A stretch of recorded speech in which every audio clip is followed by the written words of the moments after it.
All right, today we're tackling a real classic from IA Irodov's legendary problem book, number 1.152. Now, at first glance, this problem looks kind of complicated, right? You've got multiple moving parts, forces, a spring, creating what seems like chaos. But what if I told you there's an incredibly elegant technique that lets us solve it by just splitting the problem in two? Let's see how it works. So here's our game plan for today. We'll start by really understanding the Irodov challenge. Then I'll introduce you to our secret weapon, the center of mass trick. We're going to use that to look at the system's overall motion and its internal oscillation completely separately. And finally, we'll put it all back together to find the solution, and most importantly, add this powerful method to your physics toolkit for good. Okay, first things first, let's get a really crystal clear picture of what we're up against. What exactly is going on in this system? So here it is, straight from the source. You've got two bars, they're connected by a spring, and then a constant force starts pulling on just one of them. Our job is to figure out the absolute maximum and minimum distances these bars will reach as this whole setup starts moving. Just try to imagine this for a second. You pull on one bar, it starts to accelerate, right? And that stretches the spring. The spring then starts pulling the second bar along. But, and here's the tricky part, that first bar is still being pulled and accelerating, and now the second bar is moving too. It all becomes this really complicated dance.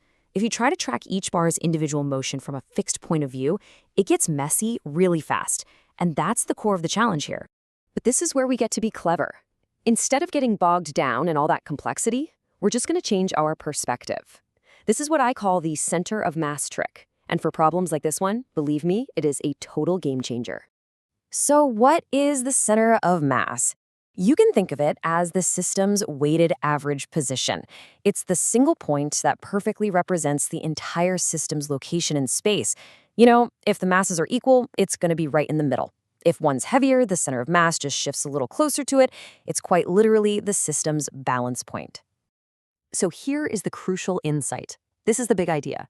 We can split this one messy problem into two much simpler ones. First, we'll just look at how the system's balance point, that center of mass, moves. And then we'll do something cool.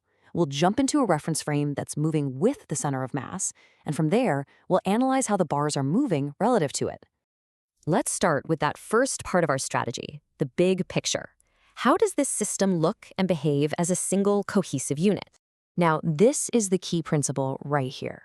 When you look at the system as a whole, all those internal forces, the spring pushing and pulling between the bars, they completely cancel each other out. They have zero effect on the overall motion. The only thing that can accelerate the system's center of mass is the external force, F. And because of that, the calculation becomes just beautifully simple. It's just Newton's second law applied to the whole shebang.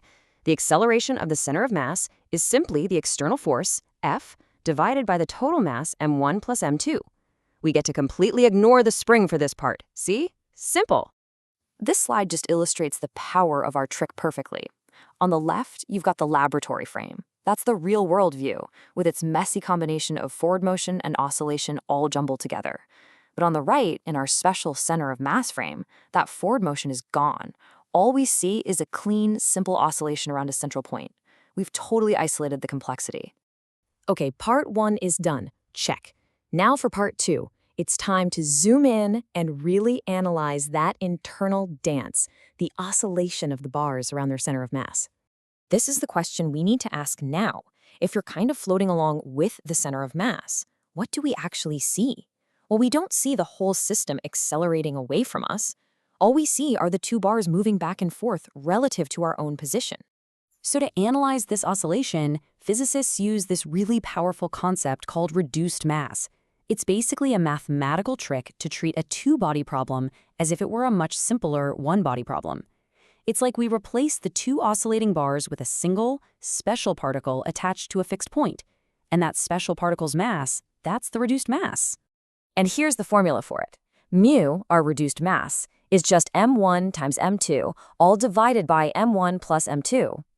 This value, this reduced mass, effectively captures the inertia of the entire oscillating system in a single number, and by using it, we can now look at the internal motion as a simple, textbook mass on a spring problem. All right, we've done it. We've analyzed the motion of the center and the motion around the center. Now it's time to put these two pieces back together and finally solve the original complex problem. So the logic flows just like this. First, that external force F, it creates a new average stretch in the spring. That's our new equilibrium distance. The system then oscillates around this new average distance. The size of that oscillation, well, that's its amplitude. So the maximum distance is just that average plus the amplitude, and the minimum distance is the average minus the amplitude. It's that straightforward. And after we carry out those calculations, here are the final solutions for the two cases Irodov asks about. Now, notice something interesting here. In both cases, the minimum distance is simply the spring's original non-deformed length, L naught. And that makes perfect sense, because the system starts from rest at exactly this distance, which becomes the point of maximum compression during the very first oscillation cycle. The maximum distance, just as we'd expect, depends on the force and the specific masses involved. So, we've solved the problem. Awesome. But the real takeaway here isn't just the answer, it's the method. Let's formalize this center of mass framework so you can really add it to your own physics toolkit. This framework right here, this is your key takeaway. The next time you see a complicated problem with a bunch of moving parts, don't panic. Step 1, identify it as a complex multi-body system. Step 2, immediately switch your perspective to the center of mass frame. That is your secret weapon. Step 3, separate the problem into the external motion of the coem and the internal motion relative to it. Step 4, solve those two much simpler problems. And finally, step 5, combine the results to get the complete picture. It's the essence of divide and conquer in physics. And I really want to emphasize this point. This is not just some trick for one Irodov problem. This is a fundamental approach used all across physics, from analyzing proton collisions inside a particle accelerator to calculating the orbits of planets and their moons. All of these incredibly complex problems are made manageable by starting with a center of mass. And just to leave you with a final thought, we solved this problem for a perfect frictionless surface. But what if we introduce friction? Friction is a force that sucks energy out of a system. So how would that continuous energy loss affect the internal oscillation? Would the bars eventually stop bouncing back and forth relative to each other? And if they did, what would their final steady separation be? Pushing the concept just like this is how you truly make it your own.